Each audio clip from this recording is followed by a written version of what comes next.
So Jennifer Shari, first female presiding bishop of the Episcopal Church. She was active in that role from 2006 to 2015, when she was replaced by our current presiding bishop, Michael Curry. She's from Pensacola, Florida. I didn't know that. Raised as a Roman Catholic, was educated by nuns at a convent school. Her parents began attending the Episcopal Church when she was 9 years old.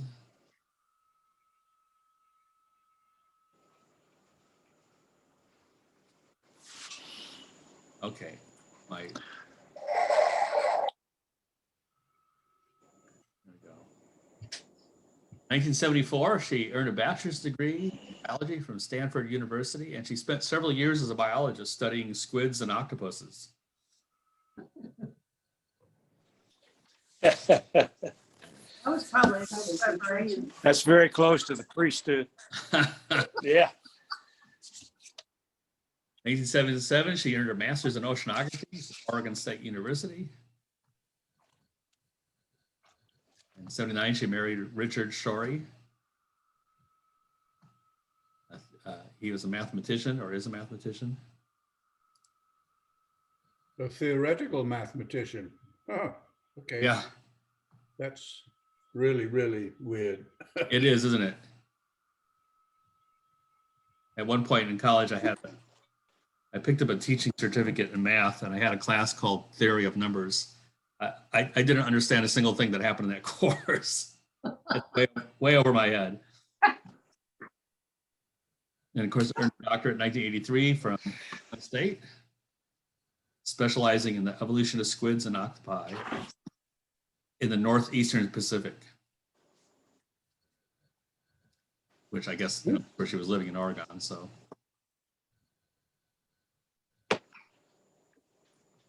And then 1994, she went and earned her MDiv, and she was ordained as a priest. And she went to serve as an assistant rector in the Episcopal Church of the Good Samaritan in Oregon.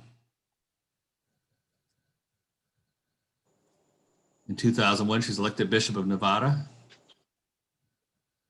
And interestingly, she learned to fly a plane and became an instrument rated pilot. And that's, she traveled around Nevada to visit the local churches. I guess oceanographers and mathematicians must make some good money. These planes are expensive.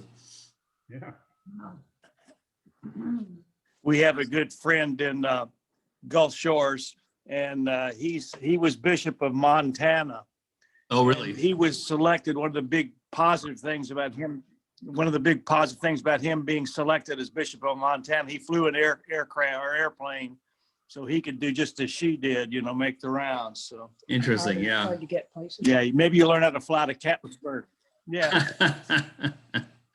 Not sure there's anywhere to land. I might have to just. good deer right out here. Mountains, Can you see the deer? Mm, yeah. Let's go. Oh,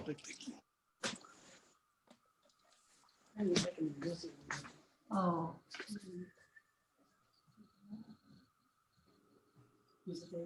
Yeah.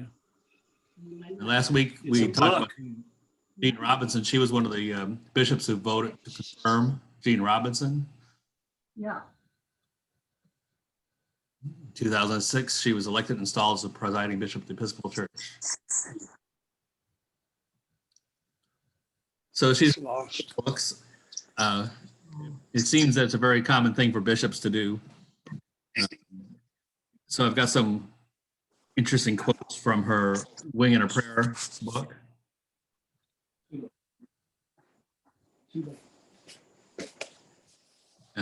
She talks about the Spirit of God. It's also called the Paraclete or the Comforter.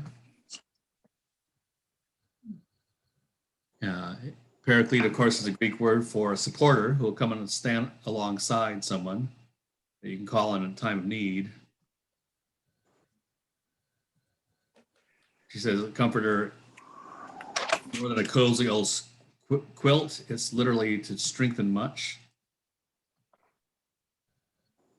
This spirit emboldens, it brings solace and strength. When we gather together to worship, we say that we come to the table not for solace only, but for strength, and that is the comforting spirit. The spirit is also life-giving breath, the energy that literally drives our respiration, our breathing in and out. And life soon flees without it.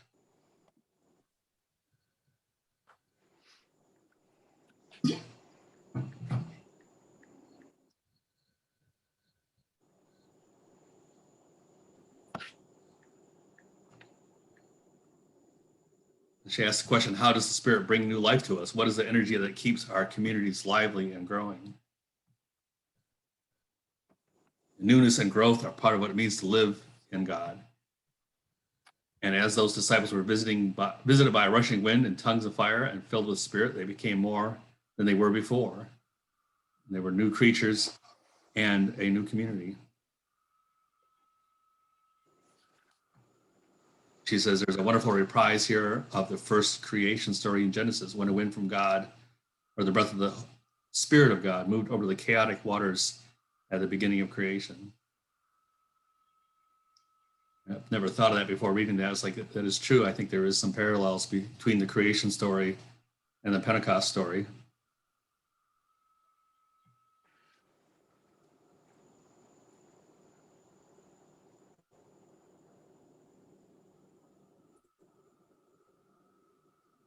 And then there's another passage where she talks about the icons of the Orthodox Church. And there's this one icon that shows the disciples gathered around a room, each one with a little flaming tongue over them. And she talks a lot about this icon. She was impressed with the icon. She said that each disciple is different. Each one has a different clothes and a different color, and each looks into a different direction.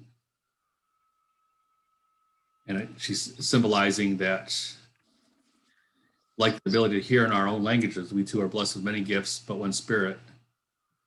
We each have different roles to commit to the church.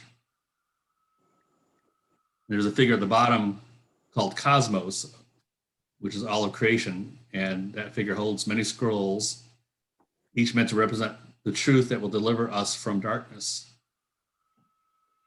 And each human gets their own scroll, and each speaks of truth.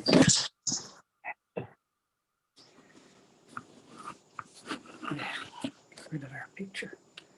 And each one has access to the truth, but only God contains the fullness of the truth. The Spirit speaks to all of us. And it is in the community, in the body of Christ, that we can approach that fullness.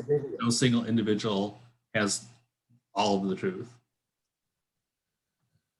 Perhaps that truth cannot be fully known in space and time, but only in eternity. The Spirit helps us do and discover things we haven't the strength to do alone.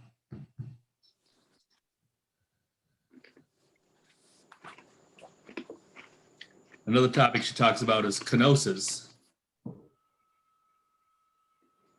Have you all heard the term kenosis before? Yes, but I forget what it is. It's emptying of yourself. Yeah, me too. Yeah, it is most commonly to describe what Jesus did in terms of emptying himself in dying on the cross, but it also can be used for ourselves, emptying ourselves to fill ourselves with the Holy Spirit, replacing ourselves with God. Work. You know, it's giving away of your entire self to God.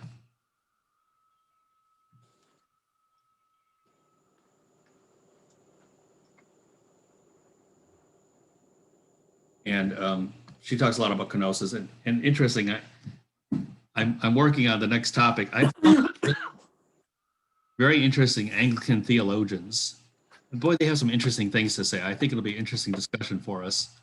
And I'm working on developing that as the next course. Kenosis comes up a lot in these theologians.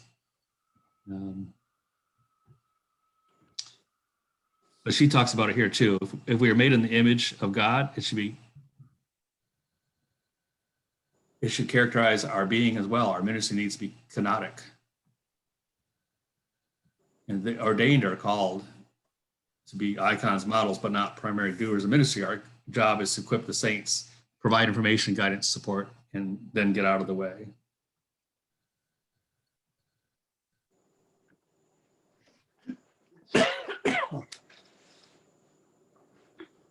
She goes on to say, our ability to die to yourself, to be openly vulnerable to the moving of the Spirit or to God's latest surprise is a mark of a growing Christian leader.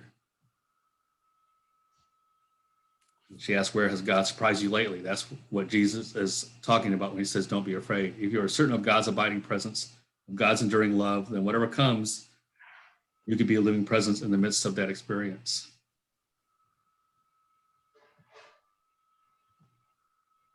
Our task and task of every community of the Spirit is openness and eagerness to receive Spirit, whether it feels like surfing or battling upwind.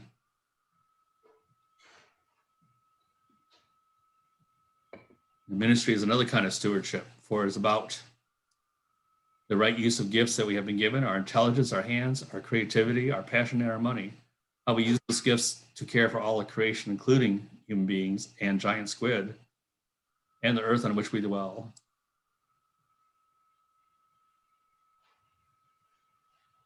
Squid. No. And then she wrote another book. I read her books. The other one's called The Heartbeat of God. And she talks in here about peacemaking on the local and global level, and that would release enormous resources to address the issues of poverty.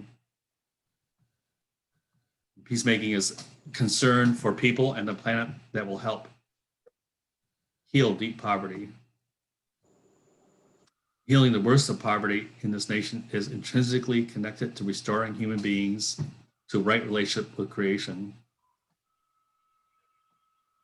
Global climate change will have its most devastating effect on the poorest, who are the least able to respond and adapt.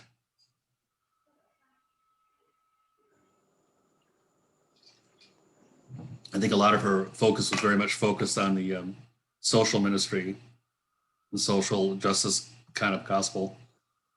It seems to be a lot of her focus in her writings. David, I think, was it Michael or Allison or somebody who spoke very highly of that Joan Chittister? And I can't think who it was, but she's quite famous. I don't know what OSB means. OSB? Yeah. What was her name? Joan, the last name? Chittister, Chittiter. Huh. Dan, do you remember? It was either Michael or Allison. The forward, the one person who forwarded it. No, I don't remember that actually. OSB. I wonder what that stands for. I'm not sure, but I know that the nuns, some of the convents, a nun will have some kind of initials like that with their names, but I don't know that. I think it's Order of Saint Bernardine. Oh. Okay. Yeah, maybe that's it. Google says it's the Order of Saint Benedict. Order for women. Huh. Interesting. Yeah, so apparently she was a nun, or is a nun.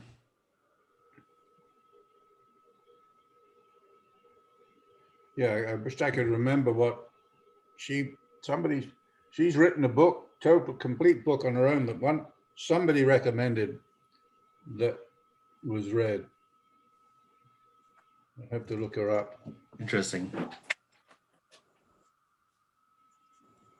So the Greek word behind call, the root of the Latin, this is the root of the Latin vocare, from which our word vocation comes, shares a common root with the word for beauty, virtue, and goodness. And that's the understanding one's call is about, considering what is good and noble. That Reminds me of a passage that I like a lot, James 1, 5 through 8. It says, if any of you lack wisdom, let him ask God, who gives generously to all approach, and it will be given him. But let him ask in faith with no doubting.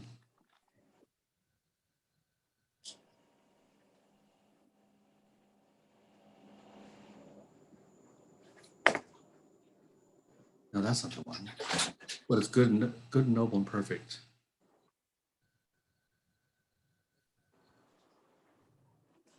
No, Romans 12:2. That's the one I was thinking of.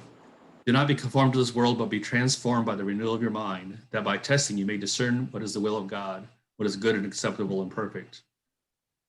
Romans 12:2. And it kind of reminds me of that passage.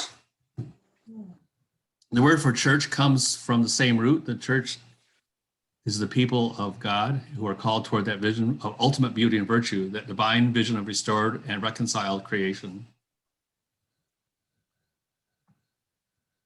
In answering the summons to walk the Jesus road, responding to our vocation, we discover what is truly beautiful, the life abundant for which God destined all of creation, the truly good life that is possible when all creation is in right relationship.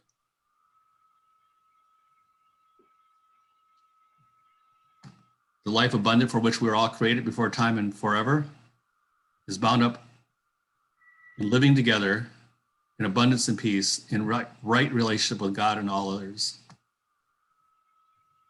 It's God's mission in which the church participates. It is the grace with which the cosmos was created. Jesus' urgency is to share that vision and reality with those around him. Self-examination is essentially a call to nurture an open heart that can hear the voice or the Spirit of God.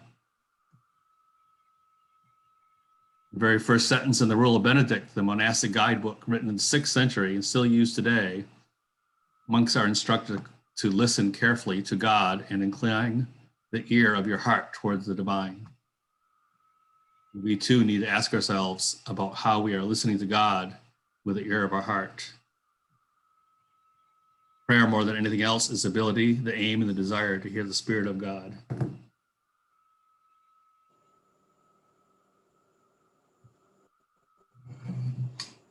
And that's all I have on Catherine Shorey. It's hard to find much information on her other than her 2 books that she wrote. I thought she had some pretty good insights, though. Wonder what she's doing now. Yeah, I don't know.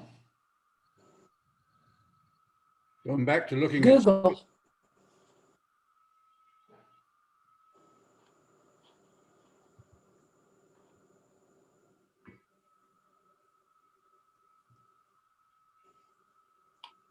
Well,